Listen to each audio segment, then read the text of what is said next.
बिस्मिल्लाहिर्रहमानिर्रहीम। अस्सलाम वालेकुम ख़वातीन और हज़रात, मैं हूं आपका जुनैद सलीम और आप देख रहे हैं इंसाफ डिजिटल। नाज़रीन, आज बात होगी 9 मई के मुकदमात में मिलने वाली सज़ाओं और उनके असरात की।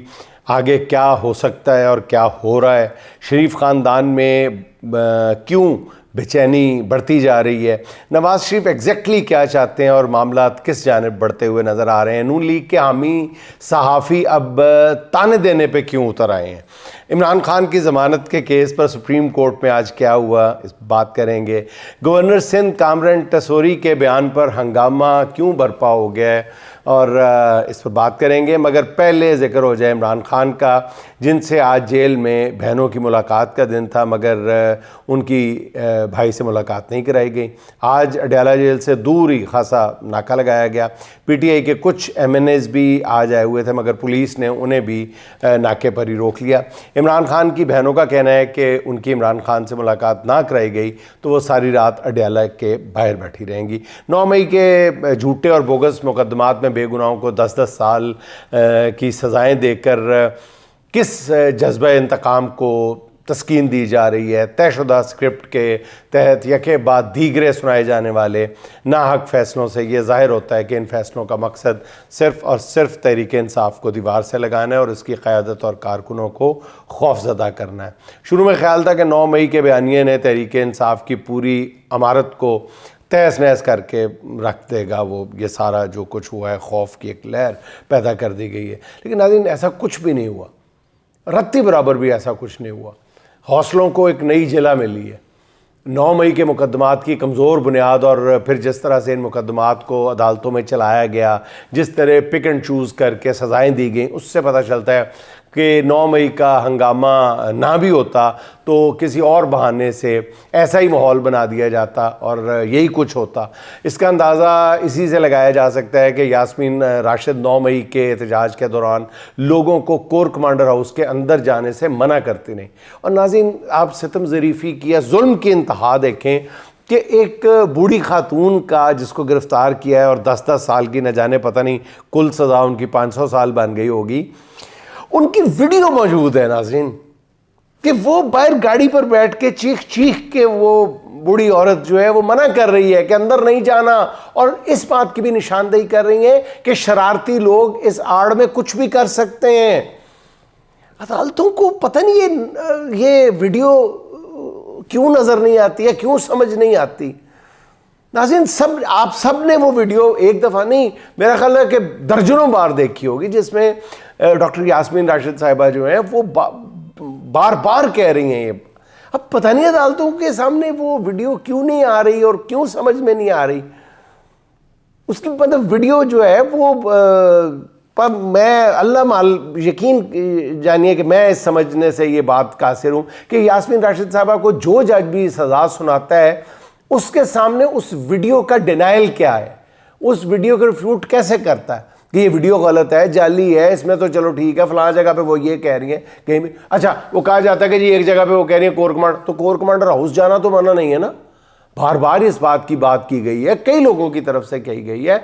असल मामला तो है कोर कमांडर हाउस के अंदर जाके जो कुछ हुआ है वो काबिल मजम्मत है, वो जुर्म है, लेकिन उसकी बाहर बैठ के रोक रही हैं।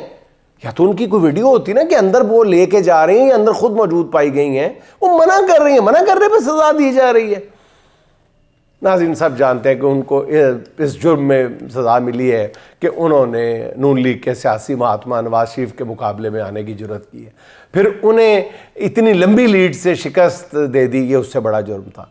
और नाज़रीन, उससे भी बड़ा जुर्म यास्मीन राशिद साहिबा का कि जब वो पंजाब में वज़ीर सेहत थी तो उन्होंने इंसानी हमदर्दी की बुनियाद पर नवाज शरीफ के प्लेटलेट्स वाली मेडिकल रिपोर्ट का दिफा किया था।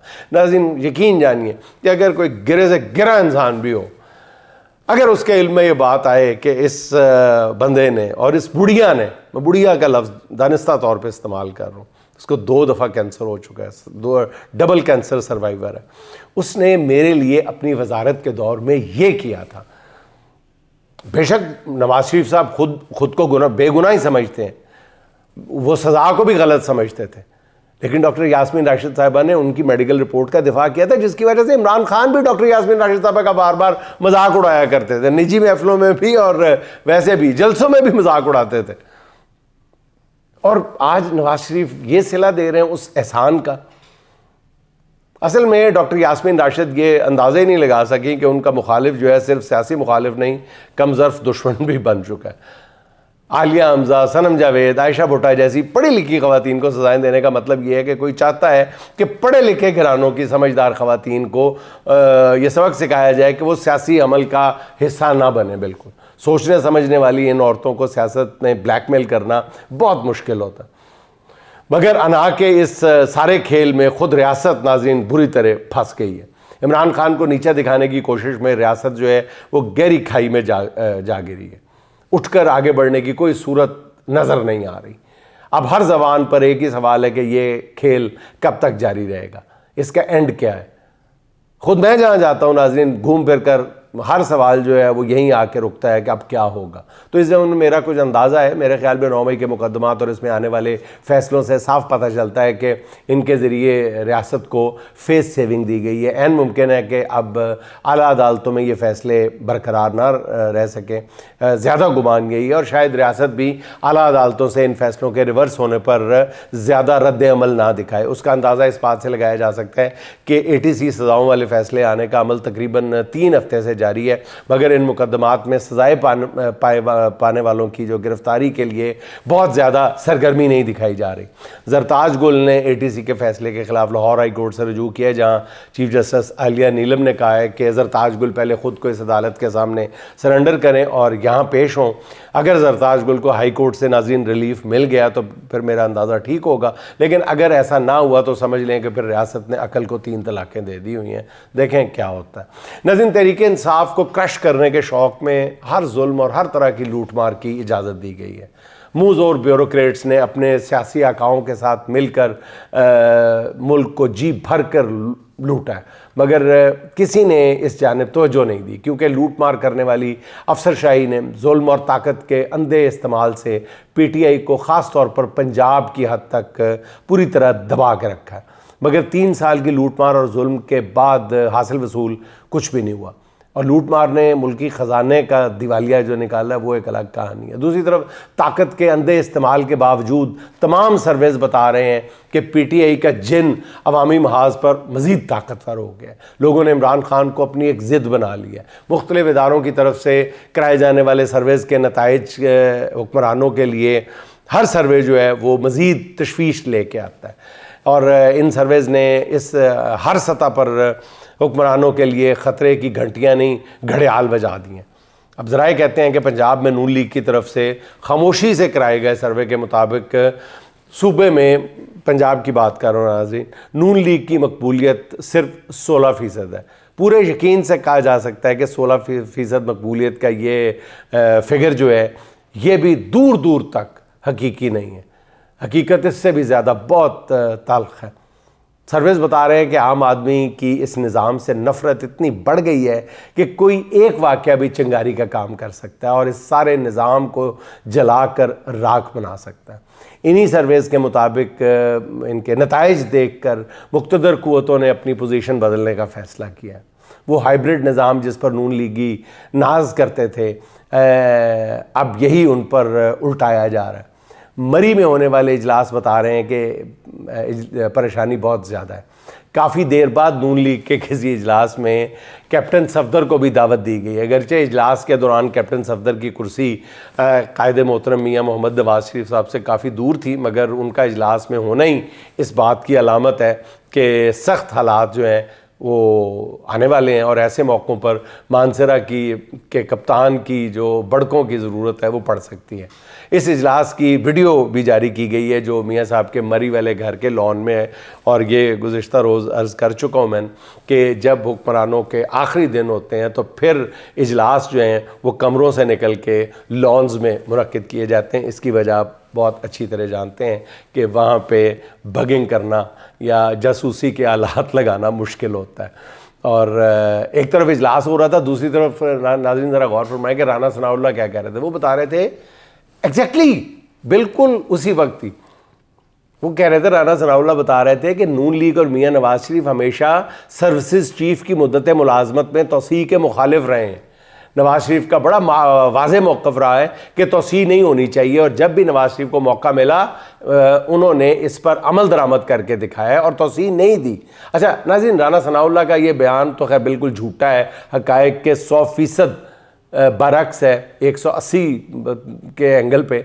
लेकिन मतलब जनरल कमर जावेद बाजवा को एक्सटेंशन देने के लिए तो मियाँ नवाज शरीफ ने पार्टी रहनुमाओं से कुरान पाक पे हलफ लिया था। इससे पहले भी मियाँ साहब ने, पर जब उन पर सख्त वक्त आ गया था तो उन्होंने आर्मी चीफ परवेज़ मुशर्रफ को chairman joint chiefs of staff की इजाफी टोपी भी पहना दी थी।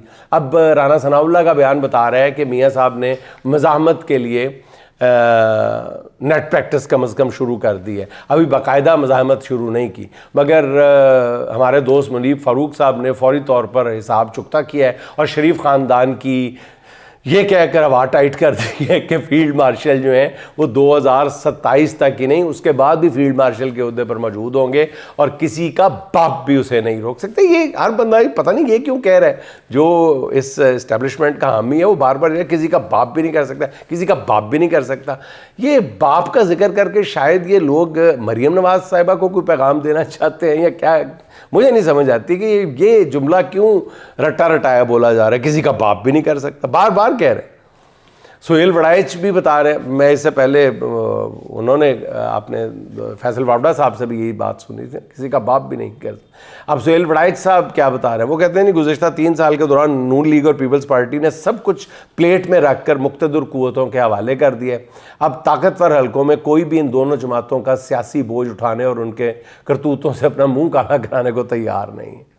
इंतहाई बावसूख ज़राए का कहना यह है नाज़रीन कि इस बार नवाज़ शरीफ इस्टेब्लिशमेंट से लड़ाई मोल लेने की जुर्रत ही नहीं कर सकते, क्योंकि ये पहला मौका है कि नवाज़ शरीफ इस सूरत हाल का शिकार है कि शरीफ ख़ानदान में तकसीम जो है वो हकीकी है और तकसीम है भी बहुत गहरी है, जो डिवाइड है वो बहुत गहरी है। शहबाज शरीफ पूरी तरह इस्टेब्लिशमेंट के साथ ऑन बोर्ड है और उन्हें बता दिया गया है कि आप इसी तरह ये सर करते रहे तो आपकी नौकरी चलती रहेगी।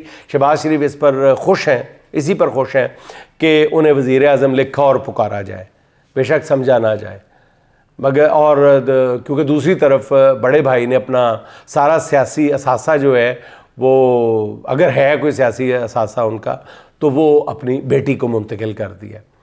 अच्छा नाज़रीन, 9 मई के 8 मुकदमात में इमरान खान की ज़मानत के केस की आज सुप्रीम कोर्ट के 3 रुकनी बेंच में समाअत हुई। समाअत के दौरान चीफ जस्टिस ने लाहौर हाई कोर्ट के ज़मानत मुस्तरद करने के फ़ैसले पर सवालात उठा दिए। चीफ जस्टिस याहिया अफरीदी ने रिमार्क्स दिए कि सुप्रीम कोर्ट ऐसी कोई फाइंडिंग्स नहीं देगी जिससे किसी फरीक का केस मुतासर हो। ये अजीब से रिमार्क्स है। बहरहाल उन्होंने मज़ीद कहा कि मसला ये है कि लाहौर हाई कोर्ट ने ज़मानत के फ़ैसले में मेरिट्स को डिस्कस किया है। लाहौर हाई कोर्ट ने ज़मानत केस के फ़ैसले में हतमी राय दे दी है। क्या ये ज़मानत के फ़ैसले में ऐसी फाइंडिंग्स दी जा सकती हैं? इस मौके पर इमरान खान के वकील बैरिस्टर सलमान सफदर, जो हमेशा बहुत ही सुलझे हुए लहजे में जजेस की इज़्ज़त और एहतराम का ख्याल रख कर बोलते हैं, बात करते हैं, एक एक लफ्ज़ नफातुला बोलते हैं, एक एक जुमला सोच समझ कर बोलते हैं, उन्होंने रोस्ट्रम पर आकर कुछ बोलने की इस्तदा की, मगर चीफ जस्टिस ने उसे बात करने से रोक दिया। बैरिस्टर सलमान सफदर साहब को बात करने से रोक दिया। ये कोई मामूली बात नहीं थी। सुप्रीम कोर्ट ने पंजाब हुकूमत को नोटिस जारी करते हुए केस की मज़ीद समाअत आइंदा गालिबन मंगल 19 अगस्त तक मुलतवी कर दी है। अब 9 मई के 21 मुकदमात में नाज़रीन इमरान खान पहले ही ज़मानत पर हैं और इन मुकदमात का एक दिलचस्प पहलू ये है कि 9 मई के अब तक 5 मुकदमात का फ़ैसला आ गया है, जिसमें रहनुमाओं के साथ सैकड़ों कारकुनों को भी सज़ाएँ सुना दी गई हैं। इन तमाम मुकदमात में इमरान खान भी बतौर मुल्ज़िम शामिल हैं, जिनके खिलाफ फ़र्द जुर्म आयद हुई है, ना चलान पेश किया गया, क्योंकि इमरान खान को इन अदालतों में पेश नहीं किया जा सकता। ना ही फैसला सुनाए जाने वाले किसी जज ने इमरान खान की वीडियो लिंक के ज़रिए हाज़िरी के लिए कहा था, जिसका मकसद बिल्कुल वाज़ेह है कि जैसे इमरान खान की तमाम मुकदमात में ज़मानत या रिहाई हो जाएगी तो फिर लाहौर के इन्हीं मुकदमात में इमरान खान की गिरफ़्तारी डाली जाएगी, यानी इमरान खान को जेल से बाहर नहीं निकलने दिया जाएगा। बहरहाल ये तो ताकत के नशे में मस्त ज़मीनी आकाओं का फ़ैसला है ना, देखें क़ादिर मुतलक का फ़ैसला क्या आता है और कब आता है। हाय नाज़रीन, इस बार सोच कर वोट देना, इस बार सोच कर वोट देना, देना है तो दे भी देना, क्या फ़र्क पड़ता है, पहले भी दिया था, निकला नहीं तो क्या हुआ, पहले भी दिया था, निकला नहीं तो क्या हुआ। नाज़रीन, ये बात किसी रेडी वाले ने नहीं कही, ये बात किसी एंकर ने भी नहीं कही, ये बात गवर्नर सिंध कामरान टेसोरी ने एक तकरीब से खिताब करते हुए सामने बैठे हुए सामईन से मुखातिब होकर कही है। ऐसा कहते हुए उनके चेहरे पर एक खसियानी सी हंसी भी थी। पहले तो लगा कि आईनी ओहदे पर बैठे हुए एक शख्स ने 25 करोड़ अवाम और बिलखसूस इस मुल्क के 16 करोड़ नौजवानों को एक ज़ोरदार जन्नाटेदार थप्पड़ जड़ दिया है। फिर ख्याल आया कि अवाम तो मजबूर है, लाचार है, अपने वोट की हिफाजत ही नहीं कर पाते। ये अवाम तो ऐसे मजबूर हैं कि जिन वर्दी वाले पुलिस एहलकारों को ये अपने टैक्स से तनख्वाहें देते हैं, वही पुलिस वाले घरों में घुस के उनको मारते हैं, उनकी बेटियों के सर से चादरें खींच लेते हैं, उनकी माओं के गिरेबानों पे हाथ डालते हैं। ये मजबूर कौम अपनी रूह पर लगने वाले ये ज़ख्म बर्दाश्त कर लेती है। आम लोग तो फिर कामरान टेसोरी की इस बात को भी हंसी में उड़ा देंगे ना, और उस पर मीम्स बन रही हैं, उस पर कोई। और मेरा ख्याल है कि गवर्नर सिंध ने असल थप्पड़ जो है वो सिकंदर सुल्तान राजा के मुंह पे मारा है, जिसे कौम ने साफ और शफाफ इलेक्शन कराने की जिम्मेदारी सौंपी थी, जिन्होंने बेशुमार फ़वायद समेटे हैं। कामरान टेसोरी ने ये बात करके मुल्क के अदालती निज़ाम और इंसाफ की कुर्सियों पर बराजमान मुनसिफों को उनकी नानी याद करा दी है। बिल्कुल सच्ची बात है, मेरा तो हीरो है कामरान टेसोरी। क्या बात कही है, जुर्रत तो दिखाई है ना। उन्होंने मुनसिफों, जजों को, पूरे सिस्टम को कहा है, इस सिस्टम के तमाम रखवालों से कहा है कि तुम हो कौन, तुम्हारी औकात क्या है, तुम खुद को बुनियादी हकूक़ का मुहाफ़िज़ समझते हो, तुम मुनसिफ नहीं हो, बस तनख्वाहदार नौकर हो जिन्हें इंसाफ की बड़ी बड़ी मसनतों पर सिर्फ शो पीस के तौर पर बिठाया गया है।